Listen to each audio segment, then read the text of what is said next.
Live. You are awesome. I believe in your dreams. This here is Jeremiah Knight, and you are live tonight. Come here, right over here, please. I'll see you soon. Tonight is going to be my first motivational speaking event, and I want to show you the crowd. Sometimes you just got to fake it until you make it. I was going to ask if the food's good, but clearly you're all stuffed. Guess that joke was just unbearable.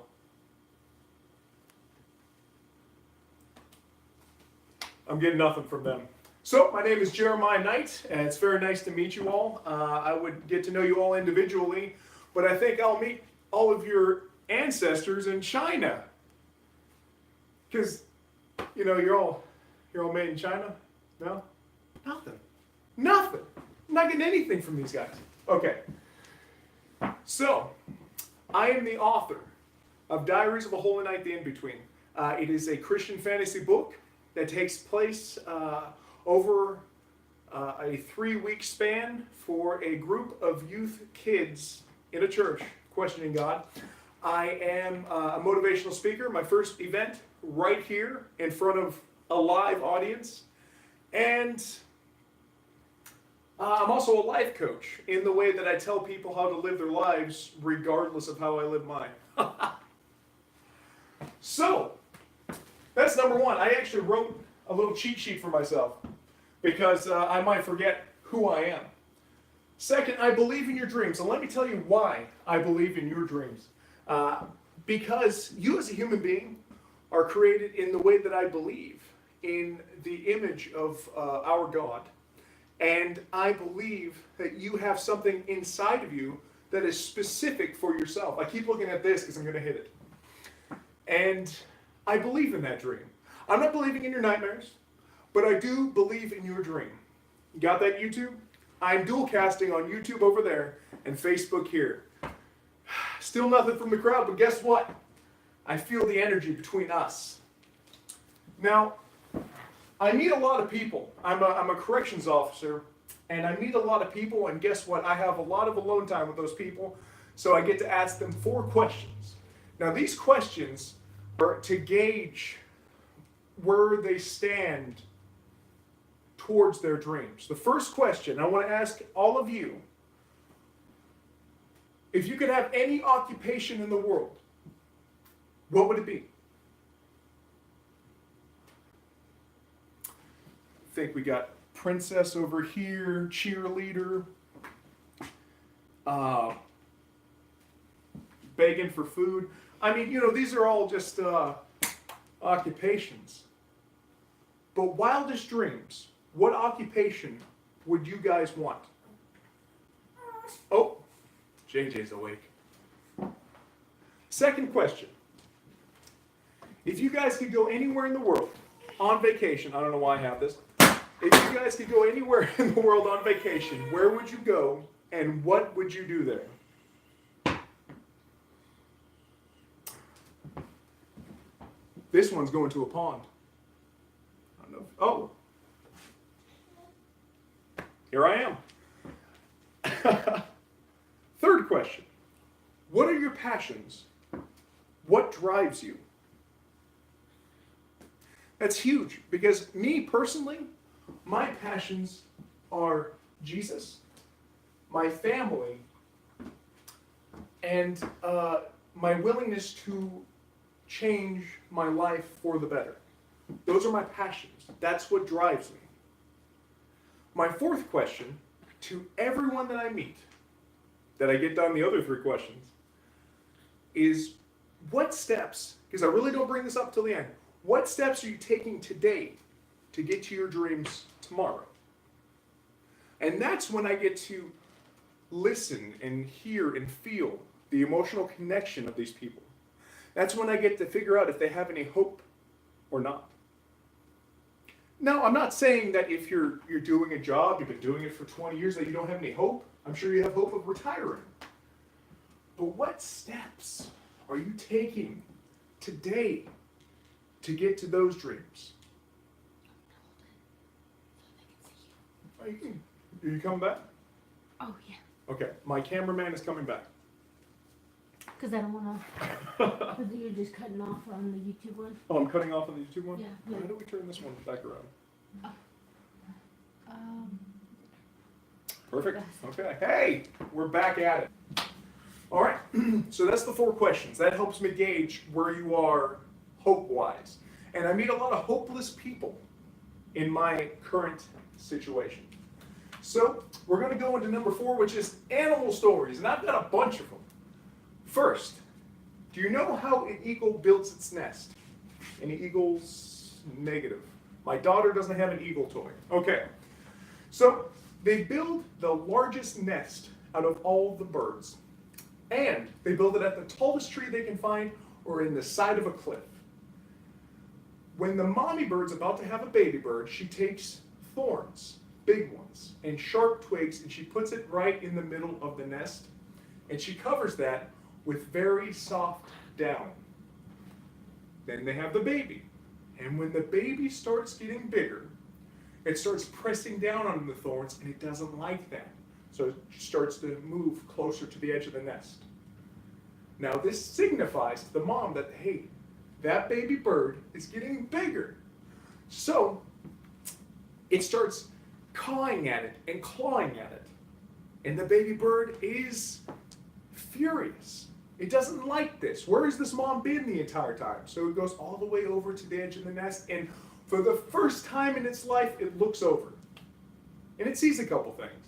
First, it sees how big the world is and how small its nest has been. It sees how far down there is to the ground. But it also sees something else. It sees the opportunity of freedom. And it has to make a decision. Do I stay here and put up with this? Or do I jump? Do I do what I think my parents can do? Do I fly? So it jumps. And it fails. And right before it hits the ground, the daddy bird will pick it back up and put it in its nest. And now it's in the same boat that it just was, but it also has the knowledge of fear. It also has the knowledge of that didn't work. So it makes another decision. Do I stay in this nest, put up with all this madness, or do I jump? And it jumps, and it fails again. And it does this 5 or 6 more times. And guess what happens? It learns how to fly, and it never comes back. Now, how I relate this to our life, and especially with the teenagers that I speak with, is that nest is your life growing up. And actually, that nest is anything that's comfortable. It's anything that's holding you back. And sometimes we need a negative stimulus to make a positive change in our lives. That's just the eagle. Let's talk about the lobster. I love the lobster. I talk about the lobster all the time. Do I enjoy eating them? So the baby lobster, it comes out. It has a very small shell, and it loves that shell because that shell is protection. But it looks up and it sees the big lobsters with the big shells, and they can go anywhere they want. And it wants that. So it starts growing. It's not controlling its growth, but it just grows and it grows and grows. And guess what happens? It finds out that that shell is constraining. But it's gotten used to this shell. It likes this shell. It feels great in this shell. But that shell is holding it back, and it doesn't even know it. And even as the shell is coming off of its skin by shedding,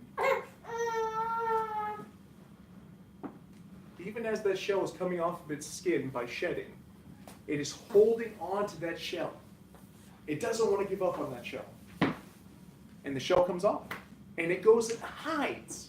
It hides underneath the rocks and down by the ocean floor and starves.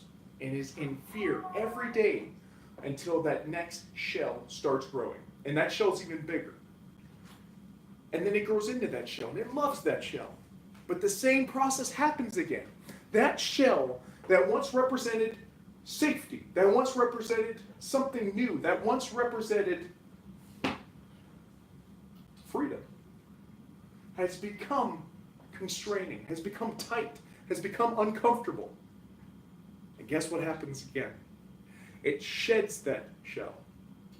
And it holds on as much as it can until it comes off, and it has to go and hide and starve again. And then a new shell grows. And this time, it's even bigger. And this time, it's swimming with the big lobsters that it saw growing up. But you know what that little lobster didn't see growing up? That little lobster didn't see how much those big lobster had to starve and be afraid to grow into that big shell.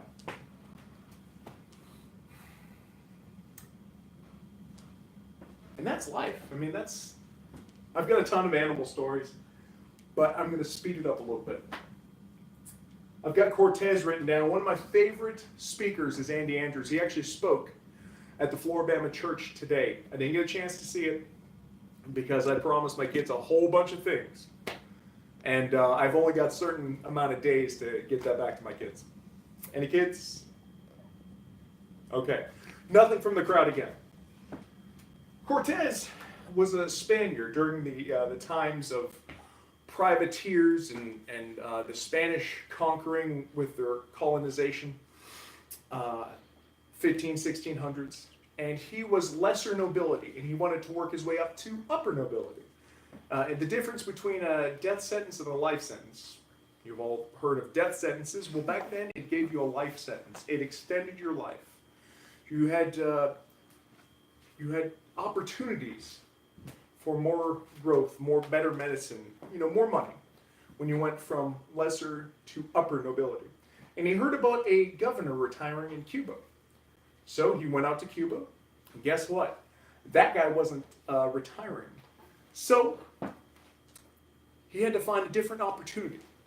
He had to find something else that would excel him into his success, because he didn't think he was successful until he was upper nobility. And he heard about this treasure in a place called Tenochtitlan, which is modern-day Mexico City. It was ruled by a guy, a king, a legendary king by the name of Montezuma. And there was more gold sitting there than could be counted. And Cortez wanted it bad. So he gathered up a crew, and he sold that crew on what that gold was going to do for their lives. Normal people. They would actually become lesser nobility because of the money. Now, anybody back then that had a family was jumping at that opportunity and would fight for it, would die for it. And he sold them. He sold them big time. They got some ships. They sailed across to Veracruz. And when they landed, most of the time, and I love how Andy Andrews explains this, but most of the time when conquistadores, conquerors, would go out, they would land and immediately attack because they have surprise. No, he sat there for days. And he kept selling these people on the idea. He brought in a priest that had seen the gold to explain the gold to these people. And on the final day, when they were getting ready to attack, when they were getting ready to achieve their success, he said three things. And I love these three words. Because a lot of the time we have to remind ourselves of these three words before we can move forward. And he said three things to his troops, to his sailors. He said, burn the boats. I say ships. I always say burn the ships. Burn the boats. And these people freaked out. They're like, this guy has to be crazy. There's no other way about it. That guy's crazy. And Cortez said, because if we're going back on their ships. Guess what? They fought and conquered Tenochtitlan and took the money. They took the gold. They took their success. They took their opportunity and they fought. And guess what? When they took that stand, there was an army of people that hated Montezuma that were waiting to help him. There was cannons readily available for him from the extra people that had tried to conquer. They brought with them stuff they didn't even know about. The flu. When they took that stand, things miraculously happened to help them achieve their success. Sometimes it's us. Sometimes we have to burn the ships. We have to get rid of what we're comfortable with. That's what they did. Those ships represented a way out. Get rid of your ways out. Success. Success is different to a lot of different people. It's different to me. Success for me is getting my book, Diaries of a Holy Night, The In-Between, on the New York Times bestseller list. I don't know why. It's just one of those things. I grew up with authors like J.R.R. Tolkien, C.S. Lewis, J.K. Rowling. Huge successes. They burn inside of me. And those people, their stories burn inside of me. Obviously not them. But those people are what I look up to for success because they overcame things. J.K. Rowling overcame a failed marriage. She overcame distance and not having any money to become a billionaire. J.R.R. Tolkien overcame World War I and World War II. Same with C.S. Lewis. C.S. Lewis also overcame atheism. He changed his religious views.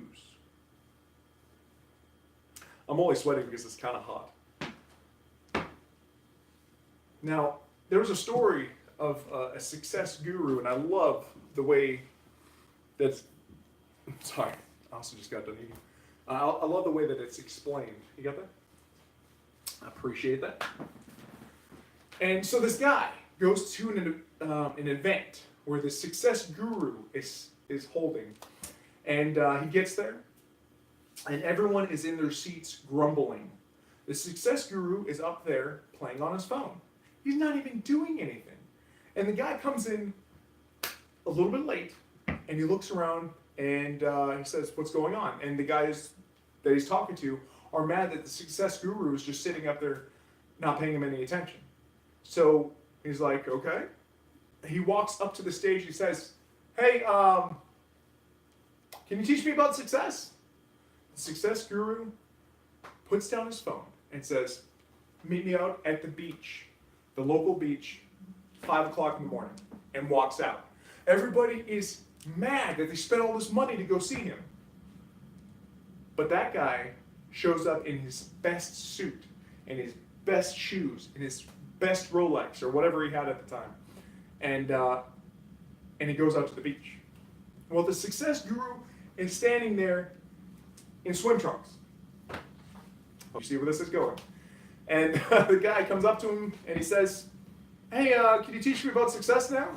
He shows up at 4:45. The success guru says, "You want to learn about success?" And the guy said, "That's literally what I just, yeah, teach me about success, please." "Okay. Follow me."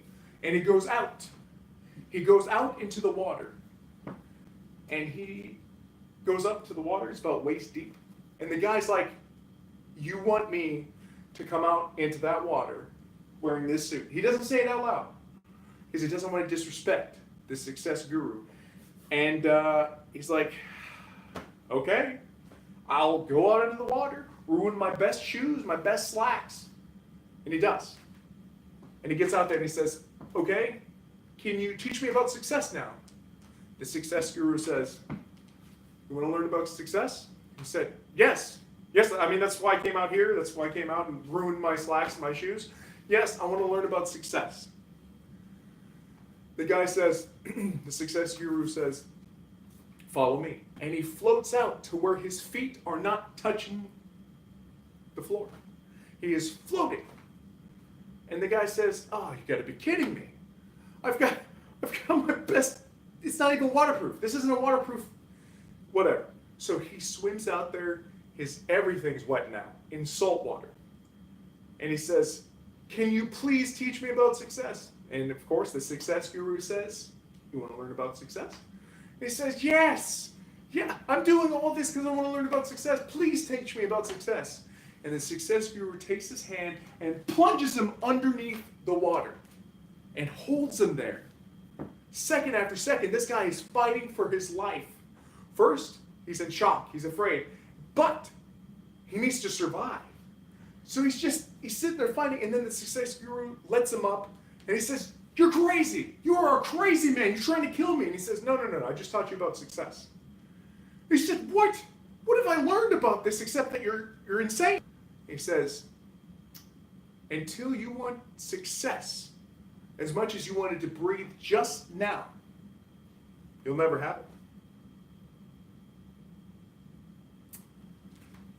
I think that's how that story ends. I'm not too sure, but I'm pretty sure we have to rethink of what success is to our lives. We need to make it our resolve.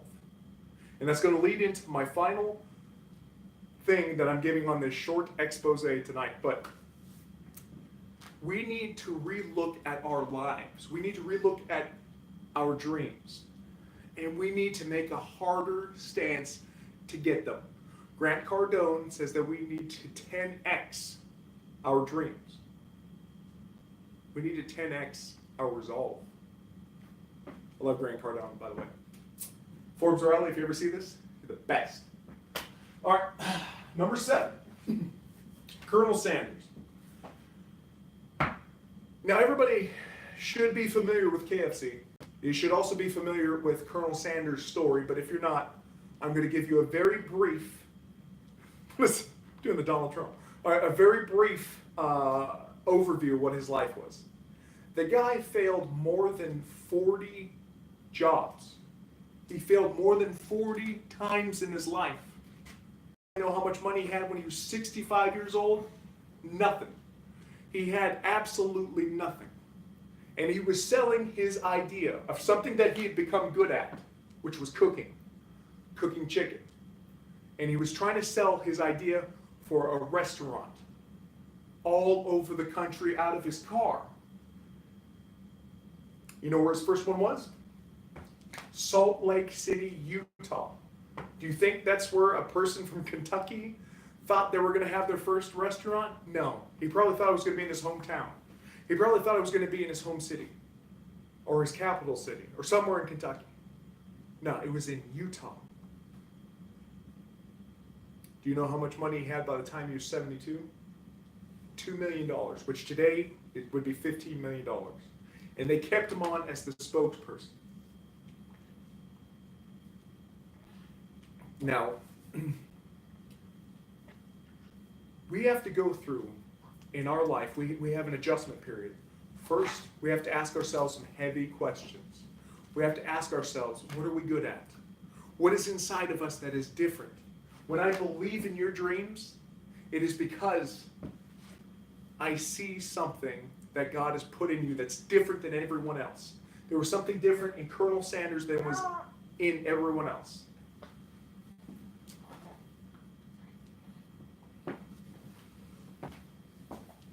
And I think there's a grace period, I don't know. But there is a time in our lives where we have to shift and adjust. And look, give ourselves a stern and a good look, a hard look, where we can find out what we're good at, what's our passion, and start building on that. He didn't know, but he found out at the age of 60, he found out he was good at cooking. Found out he was good at cooking chicken specifically.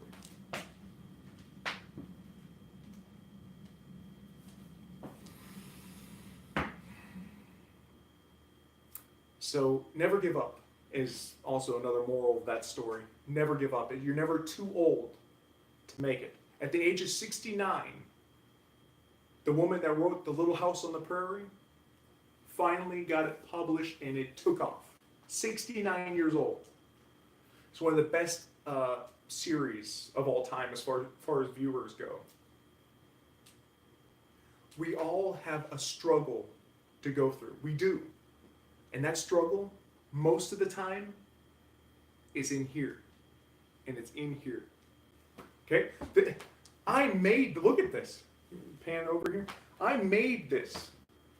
I did. I took all my daughter's toys so that I could have a mock motivational speaking, because that's what I am. I'm a motivational speaker. I will stop people in public and give them this, because that's what I am. That's what I do. They're a little less active than the people I give this to, but yeah.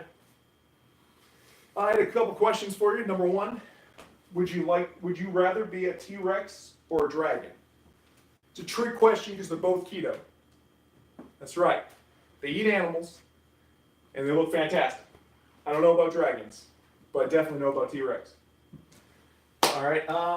Just want to give you a little view around the stage. I've got my swords that I use in a lot of my other little goofy videos. I've got the ketchup that I like to spray on myself. T-Rex, and then the round mouse. His round mouse eats too much grain, too many carbs. And thank you so much, guys, for joining me tonight on a Sunday night. I love you all. God bless you. And guys, get your dreams. You are so awesome. And I want, from the deepest part of me, for you guys to go out and achieve your dreams. I've got a couple mentors in my life. I want you guys to get mentors. I've got Jim and Jody Parr. Jim does marketing. He's also a model for underwear. Pretty sure that's the truth. And Jody Parr is a best-selling author who also does speaking engagements. Huh? Oh, in clothes. She does Bling Life. She sells these hats. These hats are actually for Boss, but she also does Bling Life. If you can get that in shot. Perfect, perfect. Bling Life. Bling Life. Another thing about Colonel Sanders is he had to go all the way to Salt Lake City to build up his repertoire at selling stuff. He had been a salesman beforehand. He'd even been a lawyer. But to sell to the right people, you know, I don't know if you guys have ever heard of the law of attraction, but when we start believing, other people start believing too. And he had to go all the way to Salt Lake City, Utah, to find somebody that believed the same way that he did. All right, guys, that's it. I'm going to cut it. I'm going to go get some sleep. My 4-month-old son, has some shots tomorrow. Is it shots or is it just a checkup? I think it might be just a checkup. Just a checkup tomorrow. It's going to be fantastic. He's not going to cry. Well, he didn't cry last time, did he? No, well, kind of. But then he kind of fucked up like He got bored. All right, love you guys. And that's it. I'm going to clean all this up.